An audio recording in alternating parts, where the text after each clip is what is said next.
आज हम लोग जो है बीए पार्ट 2 का सिलेबस और इसकी स्ट्रेटजी पर डिस्कशन करेंगे।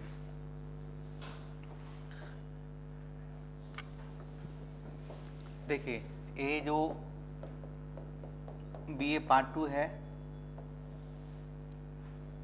आज हम लोग देखेंगे सिलेबस,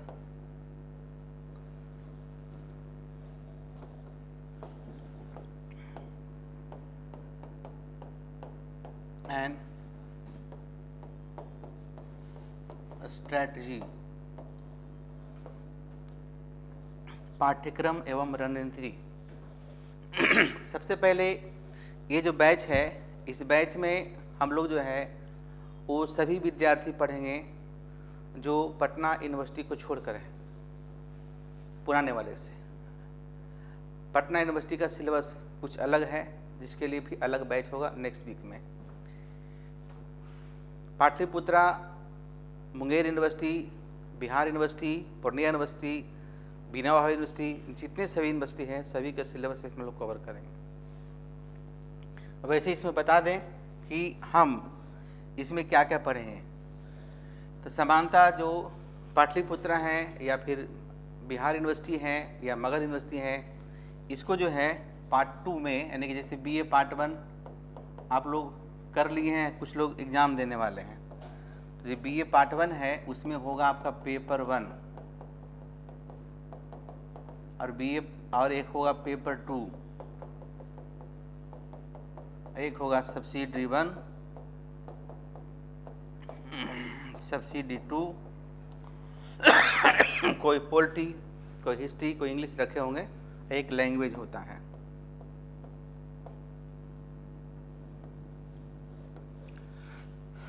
अब जो बीए पार्ट 2 है उसमें क्या करेंगे, तो बीए पार्ट 2 में हम लोग जो पढ़ेंगे वो आपका जो है, एक मिनट,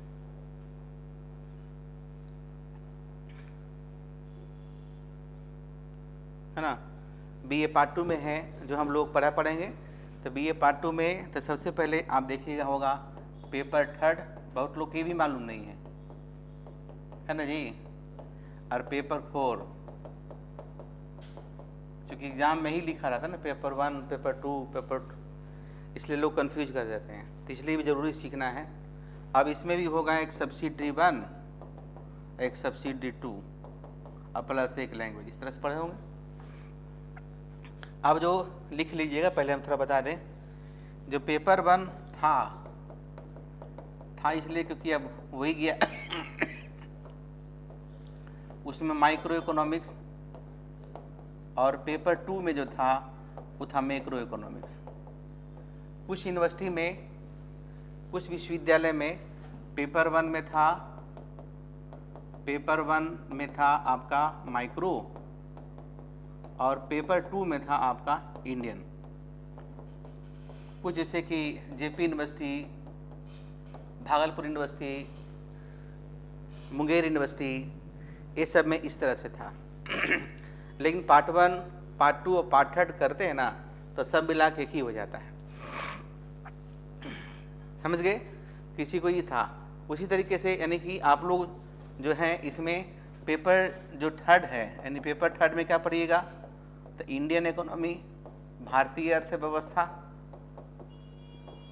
और पेपर 4 में क्या पढ़िएगा, तो आप पढ़िएगा पब्लिक फाइनेंस। इन लोग क्या पढ़ेंगे, इन लोग पेपर 3 में पढ़ेंगे, आपका पेपर 3 में पढ़ेंगे मैक्रो इकोनॉमिक्स, और पेपर 4 में क्या पढ़ेंगे, तो पब्लिक फाइनेंस। ये अंतर है कुछ यूनिवर्सिटी में सिलेबस में, लेकिन चूंकि पेपर वाइज क्लास चलता है, जिसका पेपर रहेगा वो पढ़ेगा। और समानता आपका जो है, अभी हम लोग जो बैच शुरू करेंगे, इंडियन इकोनॉमी, पब्लिक फाइनेंस और मैक्रो इकोनॉमिक्स सब साथ साथ चलेगा। कुछ लोग एग्ज़ाम जैसे बता रहे थे 20 तारीख के बाद है, तो भी थोड़ा स्लो चलेगा, लेकिन बैच चलेगा।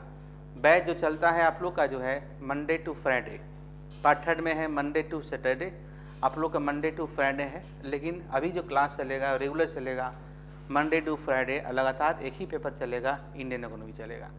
इस तरीके से का बैच आपका चलेगा। क्लियर है? आइए अब हम लोग देखते हैं, आगे विचार करते हैं कि सर क्या सिलेबस है और कैसे पढ़ेंगे। एक क्वेश्चन मन में होगा। सबसे पहले देखिए जो इंडियन इकोनॉमी है, तो इंडियन इकोनॉमी का कोई अंत नहीं है, जितना पढ़िए उतना कम लगता है, लेकिन you have to cover the syllabus. तो इंडियन इकोनॉमी का पूरा कंपाइल किया हुआ स्टडी मटेरियल आपको यहाँ से बुक के रूप में मिलेगा, जो आपके लिए नोट्स बनाना काफ़ी मददगार होगा। और इंडियन इकोनॉमी को पढ़ने का तरीका है, कोई भी किताब एक जो सिलेबस को कवर करता हुआ आपके पास होना चाहिए। और जो इकोनॉमिक सर्वे है भारत सरकार का, इकोनॉमिक सर्वे, बहुत लोग पार्ट 1, पार्ट 2, पार्ट 3 कर जाते हैं, इकोनॉमिक सर्वे क्या होता है पता ही नहीं चलता उसको। तो इकोनॉमिक सर्वे में दो फायदा होगा। एक तो फायदा होगा कि जो भी करंट अफेयर्स है, जो भी करंट प्रोग्राम सरकार का है, प्रीवियस ईयर का या आने वाला कल का, वो सभी का डिस्कशन इसमें होता है। भारत सरकार के डॉक्यूमेंट्स है, इसमें सारा अप टू डेट डेटा आपको मिल जाएगा। सारा अप टू डेट डेटा इसमें आपको मिल जाएगा। किसमें मिलेगा? तो इकोनॉमिक सर्वे में। इकोनॉमिक सर्वे कौन छापती है? भारत सरकार छापती है। ये बहुत बड़ी डॉक्यूमेंट्स है, अगर इंडियन इकोनॉमी को ढंग से पढ़ना चाहते हैं तब। ऐसे तो कुछ लोग पढ़ता है, कुछ से कुछ लोग पढ़ते रहता है, लेकिन जब किसी चीज़ को पढ़ते हैं तो सबसे पहले देखिए हमारा सोर्स क्या होना चाहिए। What are the sources and what will be the sources. तो पहला सोर्स है कि टेक्स्ट सिलेबस जो आपके पास है। दूसरा उस सिलेबस के हिसाब से हमारा कंपाइल किया हुआ मटेरियल बुक फॉर्म में आपको मिल जाएगा। ये हुआ दूसरा पार्ट। तीसरा हुआ इकोनॉमिक सर्वे लेंगे, और बाकी जो बुक्स है जैसे मिश्रा एंड पुरी की बुक्स है, इंडियन इकोनॉमी बहुत बेहतरीन बुक है, बहुत बेहतरीन बुक है, उसका कोई जोड़ी नहीं है मुझे लगता, हम पढ़े। ये धर साहब की किताब है, पंजाब से निकलता है, पी के धर नाम है उनका, मोटी सी किताब आती है। दत्तन सुंदरम की बुक्स है, या संजीव वर्मा की बुक्स है। कॉम्पिटिटिव एग्जामिनेशन तैयारी करते थे लाल एंड लाल की बुक्स है। एक्स्ट्रा इशू प्रतियोगिता दर्पण का आता है, एक्स्ट्रा इशू डिस्ट्रिक्ट पब्लिकेशन का आता है, एक्स्ट्रा इशू क्रॉनिकल का आता है। तो कितना हम रखेंगे? हम आपका सिलेबस, अपना सिलेबस रखेंगे, और जो एक्स्ट्रा मिलेगा, जो दोस्त के पास है कहीं लाइब्रेरी में, उसको फोटो खींच के या उसको एक फाइल बना कर रख लीजिएगा। अभी जो इंडियन इकोनॉमी हम पढ़ा देंगे या पढ़िएगा, भविष्य में कितना भी डिफिकल्ट टॉपिक होगा इंडियन इकोनॉमी का, देखिए इंडियन इकोनॉमी लगता लोग कथा कहानी है, but it's very analytical paper. इसमें भी डेटा है। भले ने में हम लोग मैथमेटिक्स नहीं पढ़ते हैं, लेकिन इसमें एनालाइज करने के लिए बहुत सारे टेबल का अध्ययन करना होगा। वो टेबल मैथमेटिकल टूल से ही आया होगा। तो अब ये डेटा कहाँ से मिलता है? तो डेटा हमारा अलग अलग CSO सेंट्रल स्टैटिस्टिकल ऑर्गेनाइजेशन है, ISI इंडियन स्टैटिस्टिकल इंस्टीट्यूट है, या फिर RBI बुलेटिन है, बुलेटिन का मतलब सरकारी समाचार, या IMF का रिपोर्ट है, वर्ल्ड बैंक का रिपोर्ट है, अलग अलग बैंक की रिपोर्ट आती है, कितना है। तो उसके लिए फिर एक और देखिए, हम लोग इंडियन इकोनॉमी पढ़ रहे हैं, भारत सरकार अपने डेटा को, अपने रिपोर्ट का भी नेगलेक्ट नहीं करती है। तो एक दूसरा तरीका है कि आप जो है सर, एक तो हो गया सिलेबस, दूसरा हो गया मटेरियल बाय इंस्टीट्यूशन, तीसरा हो गया इकोनॉमिक सर्वे, और नेक्स्ट हो गया जो आपको योजना पढ़ना है। 15 से 20 रुपया का मैगजीन आता है मंथली, बहुत महंगी नहीं है, कोई चीज़ महंगी नहीं बताएं। बहुत अच्छी जर्नल है, जिसमें अलग अलग एकदम जो मतलब क्या बोले स्कॉलर्स, प्रोफेसर्स, IAS के लिखा हुआ आर्टिकल्स होता है करंट सीनरी टॉपिक पर, जो इसमें कवर करता है ना। तो बहुत ही बेहतरीन ढंग से आप अपने इंडियन इकोनॉमी को कवर कर पाते हैं। कुरुक्षेत्र भी है, ग्रामीण क्षेत्र में जो भारत सरकार के द्वारा या राज्य सरकार के द्वारा जो काम किए जा रहे हैं, उसका लेख इसमें होता है। तो हमें लगता है अगर अभी आप पार्ट 2 हैं और पार्ट 3 हैं, 2 साल अगर इसे पढ़ लेते हैं, वैसे तो जब तक इकोनॉमिक्स रखें तब तक आपको पढ़ना होगा। 2 साल पढ़ लेते हैं क्या, इकोनॉमिक सर्वे, योजना, कुरुक्षेत्र, और इसके बाद ईयर बुक आता है, इंडिया ईयर बुक आता है, वो भी भारत सरकार के द्वारा छापी जाती है। भारत सरकार में सारा का सारा, मैंने कहा गवर्नमेंट ऑफ इंडिया के द्वारा, सस्ती भी है, 500 यानी कि मोटा मोटी 1000-1200 में, लेकिन किताब सब रखिए। और एक आता है बाबू पीडी, प्रतियोगिता दर्पण का एक्स्ट्रा इश्यू। हम ये नहीं करें सब खरीदना है, बट ये सोर्स है, आप यहाँ से पढ़िएगा। जो टॉपिक पढ़ाएंगे, डेटा का दिक्कत होगा, वहाँ से आपको मिल जाएगा। टीचर्स क्लास में कंसेप्ट देते हैं। इंडियन इकोनॉमिक्स में डेटा हमेशा चेंज होते रहता है, हर 3 महीना पर डेटा चेंज हो जाता है। तो हम तो एक बता देंगे ट्रेंड्स, लेकिन याद रखना यह पढ़ने का तरीका आप ही को करना हो, हमको कैसे पढ़ेंगे। दूसरी बात है, इंडियन इकोनॉमी रटने वाला चीज़ नहीं है। इंडियन इकोनॉमी पढ़ने वाला चीज़ है। इंडियन इकोनॉमी समझने की बात है, इंडियन इकोनॉमी सोचने की बात है, और ये तभी संभव होगा जब सिस्टमेटिक टॉपिक का नोट्स बनाते हैं। जो टॉपिक पढ़ें भूल जाइएगा। और इंडियन इकोनॉमी पढ़ने से आपका राइटिंग स्किल डेवलप होता है। जो भी नोट्स बनाएंगे वाइट पेपर में बनाएंगे। वाइट पेपर में क्यों बनाएंगे? क्योंकि आगे जब एग्जाम में बैठिएगा, यूपीएससी हो, बीपीएससी हो, आरबीआई हो, तो वाइट पेपर ही आपको मिलेगा। वो भी तरीका हम सिखाएंगे। तो अभी क्या करना है, कैसे मतलब शुरुआत करना है? शुरुआत इस तरह से करना है कि आपको जो है पहला एक और रखेंगे अपने पास, क्वेश्चन बैंक रहेंगे। जो भी इंडियन इकोनॉमिक्स पढ़ते हैं क्वेश्चन बैंक रखेंगे। 2-3 यूनिवर्सिटी क्वेश्चन बैंक रखिए और 2-3 साल का क्वेश्चन बनाइए। देखिए 2-3 साल का क्वेश्चन बनाइएगा ना, तो मैंने सारा क्वेश्चन पहले का भी कवर हो जाता है। अब कुछ जैसे नया नीति आयोग है, तो बहुत सारे यूनिवर्सिटी का सिलेबस पुराना है, नहीं जोड़ा, लेकिन क्वेश्चन पूछेगा। सिलेबस में होता है कि current trends of Indian economy, तो current trends of Indian economy NITI Aayog पूछेगा। नीति आयोग की सिलेबस बहुत पुराना है, हर साल सिलेबस चेंज होता नहीं है, इसलिए नीति आयोग, चूंकि हम जो मटेरियल देंगे उसमें आपको नीति आयोग शामिल रहेगा। या कोविड-19 का इंडियन इकोनॉमी पे क्या फर्क पड़ा या क्या प्रभाव पड़ा, इससे भी क्वेश्चन पूछ जाते हैं। तो ये सब एक्स्ट्रा टॉपिक है जो आपको यहाँ से मिल जाएगा, वो सब चिंता करना नहीं। लेकिन यदि आप ये पढ़ते हैं, यदि आप ये पढ़ते हैं, यदि आप ये पढ़ते हैं, यदि आप इंडिया ईयर बुक पढ़ते हैं, तो सब टॉपिक भी आपको कवर ऑटोमेटिकली हो जाएगा। भारत सरकार के द्वारा क्या क्या कार्यक्रम चलाए जा रहे हैं, तो सैकड़ों कार्यक्रम चलाए जा रहे हैं। हर कार्यक्रम याद नहीं होगा, तो कब याद होगा? तो हर दिन एक साल में कम से कम 6 महीना इंडियन, चलिए 1 साल अभी आपके पास है, अगले साल ही आप एग्जाम दीजिएगा, या किसी के पास 6 मंथ समय है, तो हर दिन एक प्रोग्राम के बारे में पढ़ेंगे तो आप सारे प्रोग्राम के बारे में मोटा मोटी नॉलेज हो जाएगा। जैसे हम लोग जब पढ़ाते हैं, जैसे भारत सरकार के द्वारा डिजिटल इंडिया प्रोग्राम चलाया जा रहा है, मेक इन इंडिया प्रोग्राम चलाया जा रहा है ना, स्किल डेवलपमेंट प्रोग्राम चलाया जा रहा है, मनरेगा चलाया जा रहा है, अंत्योदय अन्न योजना चलाया जा रहा है, उज्ज्वल योजना चलाया जा रहा है, उजाला योजना चलाया जा रहा है, बिहार में 7 निश्चय योजना है।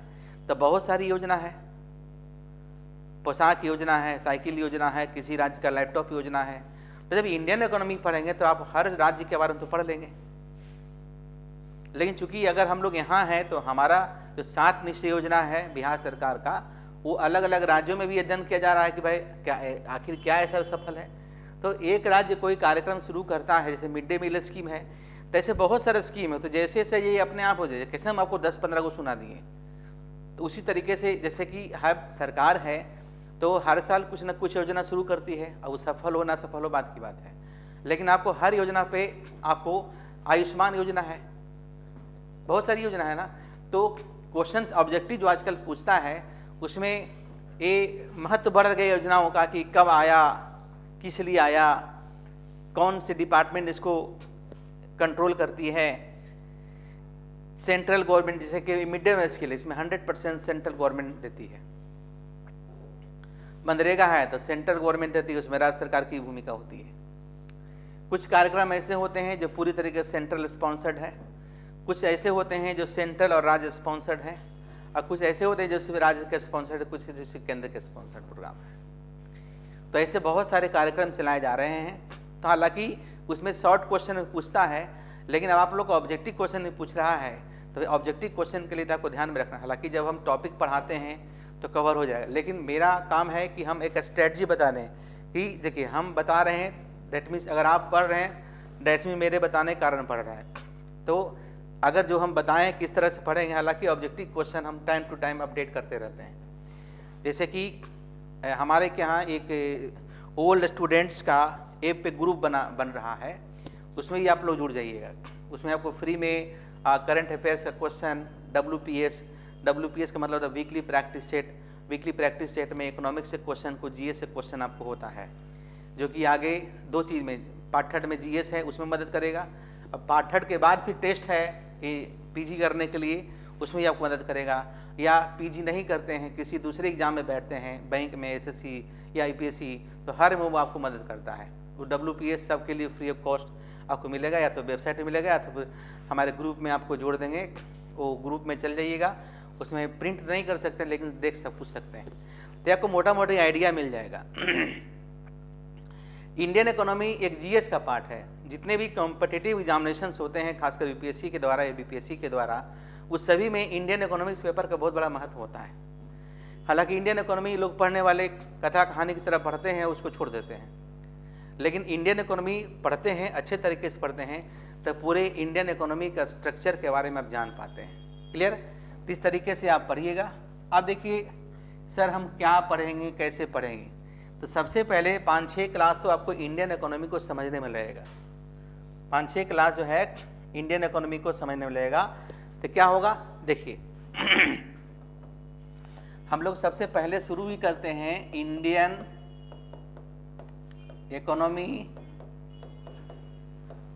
इन ब्रिटिश इंडिया, शुरुआत यहीं से करेंगे, है ना। उसके बाद हम लोग पढ़ेंगे Indian economy at the time of independence. तीसरा हम लोग पढ़ेंगे इंडियन इकोनॉमी, या फिर तीसरा हम लोग इसको पढ़ेंगे characteristics of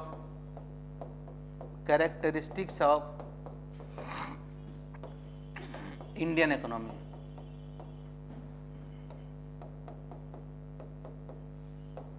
previous year question देखिएगा तो एक क्वेश्चन बहुत बार पूछते आ रहा है, लेकिन एक क्वेश्चन पूछने का ट्रेंड आजकल बढ़ गया है। किसी सिलेबस में टॉपिक नहीं होता है, लेकिन हम लोग जब तक हमारा इंडिया पीछे क्यों है, क्योंकि जब इंडियन इकोनॉमी के बारे में पढ़ते हैं, जब भारत के बारे में पढ़ते हैं, भारत एक सोने की चिड़िया थी, तब तो यहाँ लोग आए, ब्रिटिशर आए, और आज भी सोने की चिड़िया है, कल भी रहेगी। हम बताएंगे आगे कैसे है, कैसे रहेगी। किस तरीके से इंडियन इकोनॉमी को ब्रिटिशर्स के द्वारा एक्सप्लॉइट किया गया, किस तरीके से भारतीय अर्थव्यवस्था के जो रिसोर्स है उसको एक्सप्लॉइट किया गया ब्रिटिश गवर्नमेंट के द्वारा, आखिर क्यों इंडिया पीछे चला गया। हम साथ में भी डिस्कस करेंगे, आखिर जब देश को आज़ादी मिला था उस समय बिहार का रैंक ऊपर से लेकर चौथा था, नीचे से पहला क्यों चला गया। शुरू से ऐसा नहीं था बिहार, शुरू से ऐसा नहीं था। इंडिया का जो हैंडीक्राफ्ट इंडस्ट्री है पूरी दुनिया में फेमस था, क्यों डिक्लाइन कर गया। इंडिया का एग्रीकल्चरल प्रोडक्ट, अगर हम इसके पहले अगर हम बात करते इंडस वैली सिविलाइजेशन का, जो भारत का ही पार्ट, भारत में ही वो पूरा फैला हुआ था, पहले भी पाकिस्तान में चला गया, उस समय भी हमारा इंडियन इकोनॉमी विकसित था। इंडस वैली सिविलाइजेशन एक ट्रेंड प्रधान सभ्यता था। आज इंडियन इकोनॉमी आज कहते हैं Indian economy is an agrarian economy, but during the Harappa सभ्यता, Indus valley civilisation, Indian economy was a trade motivated civilisation, और कह सकते हैं ट्रेड प्रधान हमारा जो कंट्री कहिए कि हमारा पूरा कंट्री था। और थोड़ा सा उस पर भी डिस्कस करेंगे कि उस समय का जो हमारे देखते हैं बहुत सारी चीज़ अगर पढ़ते हैं, अगर आप 12th का अगर आपके पास हिस्ट्री का बुक्स होगा, मैं सोर्स हमेशा बताता हूँ, तो उसमें भी आपको पूरे अच्छे तरीके से दिया हुआ है कि किस तरीके से हमारा भारतीय अर्थव्यवस्था पहले भी हमारा बहुत ही फेमस रहा था। मुगल साम्राज्य में भी इंडियन इकोनॉमी बहुत फेमस था। यहाँ का बना हुआ हाथ से सामान पूरी दुनिया में फेमस था। हाथ है ना, रथ, घोड़ा, हाथी पूरा दुनिया में सप्लाई होता था। एग्रीकल्चरल प्रोडक्ट, यहाँ गरम मसाला पूरे दुनिया में सप्लाई होता था, आज भी होता है। मलयागिरी पर्वत भारत का पार्ट होता था जहाँ बड़े पैमाने पर गरम मसाला की खेती होती थी। यहाँ के द्वारा उत्पादित चंदन पूरी दुनिया में सप्लाई था, आज भी है नहीं। यहाँ का बना हुए कपड़े, रेशम के कपड़े, यहाँ का बना हुआ दरी, यहाँ का बना हुआ कारपेट पूरी दुनिया में सप्लाई होता था, आज बांग्लादेश में चला गया। जिस समय की हम बात कर रहे हैं उसमें इंडिया, बांग्लादेश, पाकिस्तान, तुर्किस्तान, बलूचिस्तान, बर्मा हर भारत में हुआ करता था। और उसके पहले चले तो श्रीलंका भी जो है हमारा ही पार्ट हुआ करता था, नेपाल भी हमारा ही पार्ट हुआ करता था, भूटान भी हमारा ही पार्ट हुआ करता था, सारा का सारा हमारा पार्ट हुआ करता था। लेकिन इस किस तरह से डिक्लाइन कर गया, लेकिन थोड़ा इसलिए थोड़ा सा हिस्टोरिकल बैकग्राउंड को पढ़ना जरूरी है। इसलिए पहले ये पढ़ेंगे हम लोग Indian economy during British rule. जब हम ब्रिटिश रूल की बात करें तो हम थोड़ा सा मुगल साम्राज्य के बारे में पढ़ाएंगे। मुगल साम्राज्य में हमारे एग्रीकल्चरल इकोनॉमी एकदम प्रोस्परस कंडीशन में था, आखिर कैसे पिछड़ गया, ब्रिटिशर्स ने ऐसा क्या किया, क्या उसकी जो पॉलिसी, जो डिस्क्रिमिनेटिंग पॉलिसी था, वो दोहरी नीति से बोलते हैं, कैसी पॉलिसी थी क्यों डिक्लाइन कर गया, इन सभी का अध्ययन विस्तार से करेंगे। लेकिन विस्तार से पढ़ने के लिए आपको विस्तार से पढ़ना होगा। हम यहाँ पे डिस्कशन करेंगे, ये नोट्स आपको बनाना होगा कि सर हम 500 वर्ड में, 1000 वर्ड में कैसे आंसर लिखेंगे, या आपको लिख के दिखलाना होगा। यदि के लिख के दिखलाने में सामर्थ्य है तो आपका ये पेपर काफ़ी स्ट्रांग हो जाएगा। ये थ्योरेटिकल पेपर है, लोग कहते हैं, और लोग कहते हैं एग्जाम तो ऐसे ही पास कर जाएंगे। एग्जाम पास करना अलग बात है। इंडियन इकोनॉमी को यदि 6 महीना पढ़ते हैं तो देखिएगा आपके लेखनी क्षमता में बड़ा जबरदस्त विकास आपका होगा। क्लियर है? तो इस तरीके से इंडियन इकोनॉमी पढ़ेंगे। तो सबसे पहला ये टॉपिक हम लोग पढ़ेंगे, उसके बाद हम लोग पढ़ेंगे हमारा natural resources in Indian economy. देखो या सीधे लिखो ना पढ़ेंगे रिसोर्सेज इन इंडियन इकोनॉमी। इसमें आपको पढ़ाएंगे नेचुरल रिसोर्सेज, इसमें हम लोग पढ़ाएंगे ह्यूमन रिसोर्सेज, सभी के बारे में पढ़ेंगे। और तब हम लोग पढ़ेंगे poverty, unemployment in Indian economy. Poverty, problems of poverty, problem on employment हम लोग पढ़ते हैं। रीजनल इनइक्वालिटी पढ़ते हैं, क्षेत्रीय विषमताएं पढ़ते हैं। उसके बाद हम लोग इसी में फिर पढ़ेंगे ग्रीन रेवोल्यूशन पढ़ेंगे। इसी में पढ़ेंगे स्मॉल स्केल इंडस्ट्री के बारे में पढ़ेंगे, लार्ज स्केल इंडस्ट्री के बारे में पढ़ेंगे, different dimension of growth and development पढ़ेंगे। तो इस तरीके से हम पूरे के पूरे टॉपिक को पढ़ेंगे। और आपका जो है जो सिलेबस है आपको यूट्यूब पर दिया होगा, देखिएगा कि इंडियन इकोनॉमी क्या क्या पढ़ना डिटेल में पहले मैं आपको बता दिया हूँ। यह सिलेबस फिर आपको व्हाट्सएप ग्रुप में चला जाएगा, या आपने अपने यूनिवर्सिटी के वेबसाइट पे आपका सिलेबस अवेलेबल आपका है। लेकिन पढ़ना आपको इसी तरीके से पढ़ना पड़ेगा। तो याद रखिए मैंने क्या क्या बताया। मैंने आपको बताया था कि आपको जो है पेपर जो पढ़ना आप लोगों को है इंडियन इकोनॉमी पब्लिक फाइनेंस या मैक्रो इकोनॉमिक पब्लिक फाइनेंस, ये दोनों है।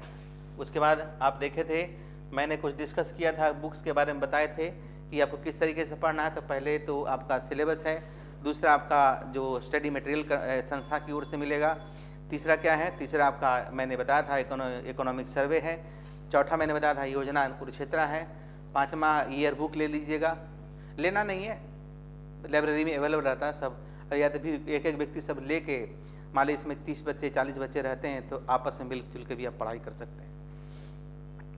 एक जो पीडी एक्स्ट्रा इश्यू आता है डिस्ट्रिक्ट किसी के ले लीजिएगा, तो उससे क्या होगा करंट अपडेट पूरा आपके पास रहेगा। ये पीडी से क्या फ़ायदा होता है कि जितने सारे कार्यक्रम भारत सरकार के द्वारा चलाए जा रहे हैं सभी कार्यक्रम के बारे में आपको दिया जाता है। या थोड़ा सा बिहार की जानकारी चाहिए तो बिहार सरकार का भी इकोनॉमिक सर्वे आता है, बिहार सरकार का भी रिपोर्ट आती है, उसमें भी है। हालांकि वो सब जितना ज़रूरत है 7 निश्चय योजना वाला वो हम यहाँ से करके दे देंगे। कोविड का इफेक्ट इंडियन को नहीं पड़ा, इन सभी का नोट्स आपको यहाँ से आपको मिल जाएगा।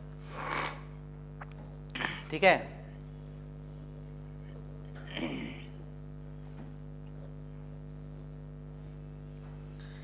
उसके बाद इसमें इंडियन इकोनॉमी में इंफॉर्मेशन की कमी नहीं है।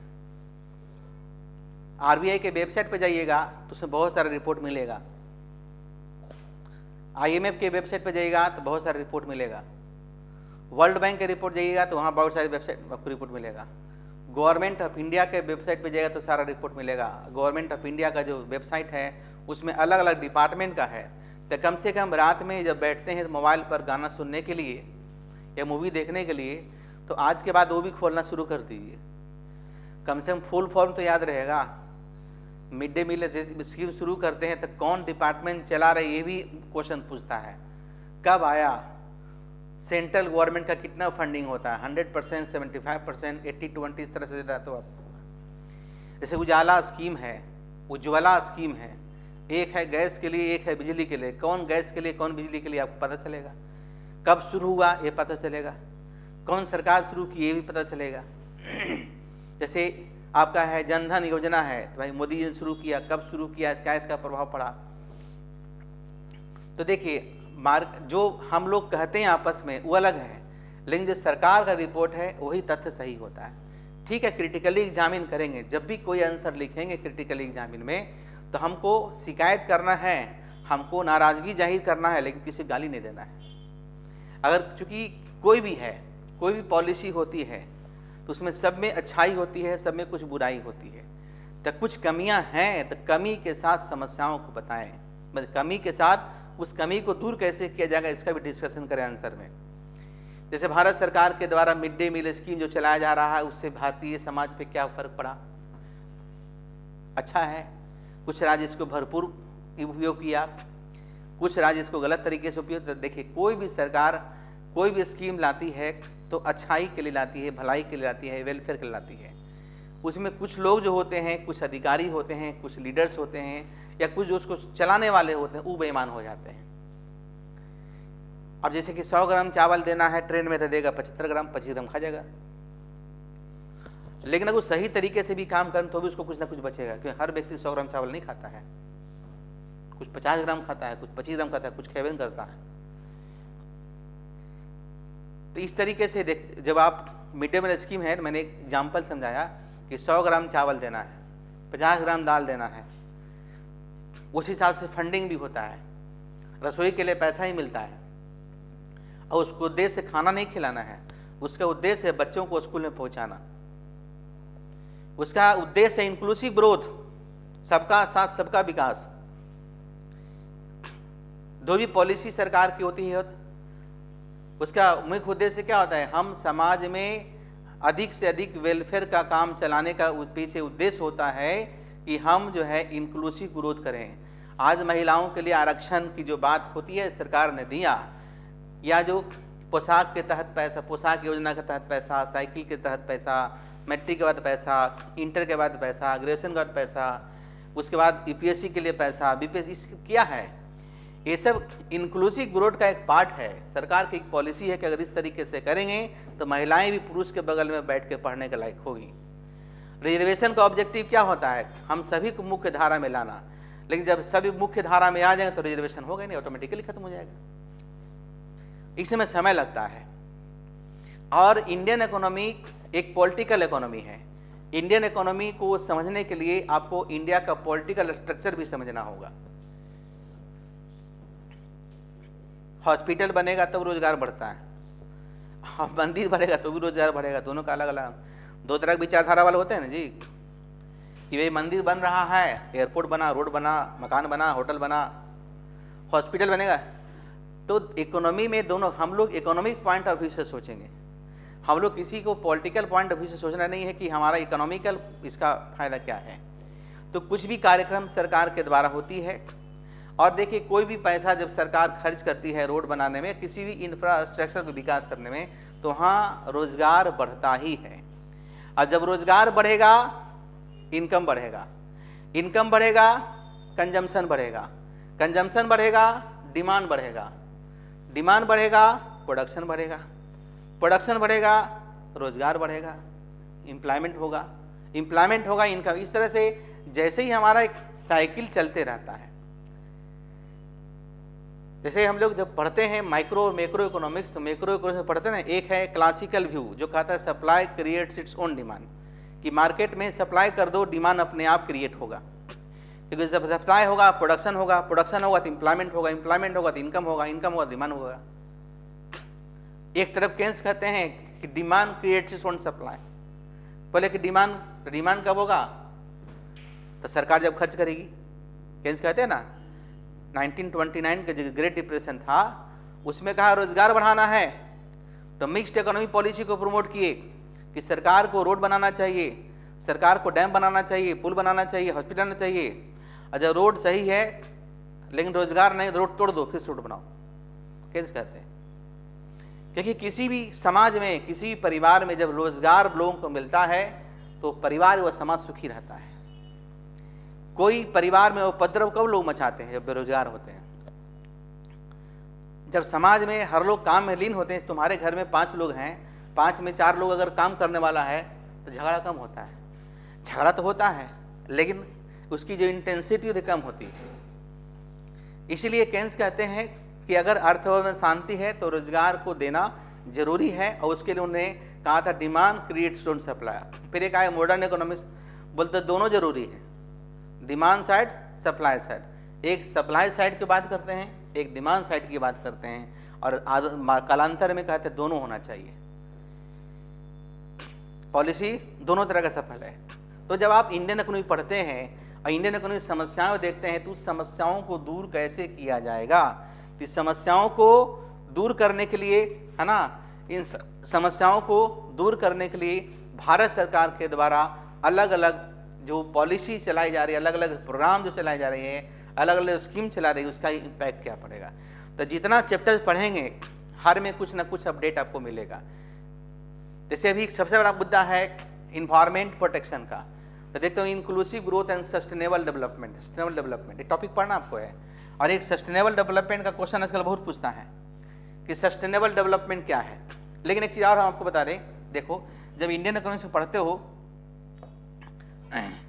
ये तुम्हारा यहाँ पे चले जाना, यहाँ पे बहुत सारा इंफॉर्मेशन एक सोर्स है। जैसे कि ये पढ़ते हैं, मान लो इंडियन इकोनॉमी पढ़ते हैं, देखिए कहीं से पढ़िए, नॉलेज होना चाहिए। कुछ लोग कहता नहीं यहाँ से देख के पढ़ा दिए तो क्या हुआ, उसके चक्कर में नहीं रहना है। कहीं से टीचर रिसर्च करके नहीं पढ़ाएंगे, हम तो बता देते हैं कहाँ से पढ़ेंगे। देखो मान लो इंडियन इकोनॉमी है, अब यहाँ पे गए, इसको जाके पढ़िएगा, बहुत सारा चीज़ आपको यहाँ से मिल जाएगा। देखो इसको बड़ा कर लेते हैं, इंडियन इकोनॉमी किताब तो अपनी जगह पे है। करेंट जो सिचुएशन यहाँ से पता, जैसे देखो Indian economy has transited from mixed economy, mixed planned economy to mixed middle income developing socialist market economy. ठीक है, समझे। यानी कि पहले क्वेश्चन पूछेगा कि इंडियन इकोनॉमी ट्रांजिट किया है, इससे तो किससे, इसमें mixed middle income developing social market economy नया टर्म है। अब इंडियन इकोनॉमी पहले क्या था, मिक्स्ड इकोनॉमी था, अब क्या है, इंडियन इकोनॉमी क्या है, mixed middle income developing social market economy. यानी मार्केट इकोनॉमी है बट कंट्रोल सरकार के पास है। प्राइवेट सेक्टर इन्वेस्टमेंट करेगा लेकिन दाम एक सीलिंग बांध, इससे ज्यादा दाम आपका नहीं होगा, अगर होगा तो आपका लाइसेंस रद्द कर देंगे। अगर प्लेन चलाते हैं तो पटना से कलकत्ता जाना है तो 500 किलोमीटर रेंज में है तो 25 से ज़्यादा किराया नहीं होना चाहिए, बांध दिया सरकार ने, ताकि वो एक्सप्लॉइट नहीं करे, है ना। तो इस तरह चीज़ आपको देखने को मिलेगा। अब हर दिन बुक में चेंज तो होता नहीं, कोई बुक लिखा 1 साल के बाद अपडेट होगा, 2 साल के बाद अपडेट, कुछ 3 साल को, 4 साल को, 5 साल, कुछ लोग तो अपडेट भी नहीं करते हैं। तो यहाँ से अपडेट आपको मिल जाएगा, ठीक है। उसके बाद देखिए स्टेट पार्टिसिपेशन स्ट्रेटजिक सेक्टर, हमारा स्टेट पार्टिसिपेशन है, मैंने गवर्नमेंट पार्टिसिपेशन है। जो भी रणनीति होगा उसमें राज्य की भूमिका अवश्य होगी। इसको कौन तय किए थे, केन्स तय किए थे 1929 में, कि ताकि भविष्य में इस तरह का समस्या आपका ना हो। अब देखिए इट इज, है ना, it is the world 5th largest economy by nominal GDP. तो नॉमिनल जीडीपी क्या होता है, तो यदि पार्ट 1 में पढ़े होंगे मैक्रो इकोनॉमिक्स में नेशनल इनकम, तो बताए होंगे कि जब जीडीपी को करंट ईयर प्राइस पर मेजर करते हैं तो उसे नॉमिनल जीडीपी कहते हैं, और जब जीडीपी को बेस ईयर पर मापते हैं तो उसको हम लोग क्या बोलते हैं, रियल जीडीपी कहते हैं। Nominal GDP that means GDP measured at current price. Current price क्या है 2023, बेस ईयर क्या है 2011, बेस ईयर 2011, बेस ईयर कौन तय करती है भारत में? CSO, सेंट्रल स्टैटिस्टिकल ऑर्गेनाइजेशन, ठीक है, या सेंट्रल स्टैटिस्टिकल इंस्टीट्यूट भी उसे कहते हैं, या सेंट्रल स्टैटिस्टिकल ऑफिस भी कहते हैं, नाम कोई भी हो लेकिन काम वही करती है ना। And third largest by purchasing power parity, कल हम बता भी रहे थे जब इंटरनेशनल ट्रेड पढ़ा रहे थे। तो इससे देखिए क्या होगा, हमारा करंट सीखना आपको है, कहाँ से सीखेंगे छोड़ दीजिए, कोई देखने वाला नहीं होता है। इंटरव्यू में यदि आपसे कोई क्वेश्चन पूछेगा बता दिए, कहेगा देख के बता, अरे पढ़े तो नहीं बता दिए। कुछ लोग आदत होता है, देखोगे वो तो नेटवा पर से देख के पढ़ा दिया, अरे बुढ़वा तो कहाँ से पढ़ाएंगे, वो तो किताबों से देख के पढ़ा दिए, वो तो NCERT में पूरा दिया हुआ था, गुरुदेव ने तुमको बताया कि पढ़ लो सीख जाओगे। आई बस में, इसलिए इस समय गुरेज नहीं करना है, कहीं से पढ़ाएं, इंफॉर्मेशन सही होना चाहिए। लेकिन जब भविष्य में कहीं बोलते हैं, जैसे इंडियन इकोनॉमी पढ़ते हैं या कहीं लिखते हैं, कहीं पेपर लिखते हैं, तो उसका सोर्स देना जरूरी होता है कि भाई मैंने जैसे लिखा हुआ है ना कि इंडियन इकोनॉमी तीसरा परचेजिंग पावर के तीसरा स्थान है, तो कहाँ पढ़े हुए? तो IMF के साइट पर लिख देंगे, IMF रिपोर्ट, ये जरूरी होता है रेफरेंस देना। According to the international monetary fund on per capita income basis, Indian ranked 139th by GDP and 127 by GDP PPP। GDP nominal, GDP PPP हमें पढ़ाए थे परचेजिंग पावर पैरिटी थ्योरी, नहीं तो इंटरनेशनल जब शुरू हो फिर पढ़ाएंगे, पिछले दिन हम लोग पढ़ाए थे तो बताए थे। तो ये सारी चीज़, इसमें बहुत सारी इन्फॉर्मेशन आपको मिल जाएगा, है ना जी। India account for 7.2% of global economy in 2022, है ना, in PPP term and around 3.4% in nominal term. तो ये सारा जानकारी आपको यहाँ से मिलते रहेगा, करंट चीज़ें जो भी इसमें अपडेट आपको यहाँ से मिल जाएगा, विकीपीडिया से इन्फॉर्मेशन आपको मिल जाएगा।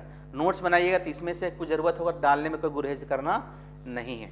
और अभी आप जो आंसर लिखिएगा उसमें से टेबल वगैरह होगा तो सोर्स डाल दीजिएगा कहाँ से लिए। अरे आप तो कोई किताबें से नहीं पढ़ता, तो किताब में भी लिखा था कहाँ से उठाया, इकोनॉमिक सर्वे से है, IMF से एक रिपोर्ट से है, वर्ल्ड बैंक के रिपोर्ट से, एक्सेट्रा। क्लियर है? तो इस तरीके से आप इंडियन इकोनॉमी को पढ़िएगा पूरे अच्छे तरीके से, इसको जाकर पढ़ लीजिए, इसी पर हम डिस्कशन भी करेंगे। इसमें सब कुछ मिल जाएगा आपको, जो हम बताएं हिस्टोरिकल बैकग्राउंड मिल जाएगा, है ना, इंडस वैली सिविलाइजेशन के बारे में भी दिया हुआ है, टोटल दिया हुआ है, तो सारे के सारे इन्फॉर्मेशन आपको यहाँ से मिल जाएगा। तो इस पर हम लोग 1 से 2 दिन डिस्कशन करेंगे, है ना। इस डिस्कशन से क्या फ़ायदा होगा? डिस्कशन से फ़ायदा होगा बेसिक चीज़ें आपकी जो पूरी तरीके से ठीक हो जाएगी। क्लियर है? तो आज हम यहीं तक रखते हैं और कल फिर मिलेंगे। कल इंडियन इकोनॉमी का जो टॉपिक है, Indian economy in British India, उस पर हम लोग डिस्कशन करेंगे।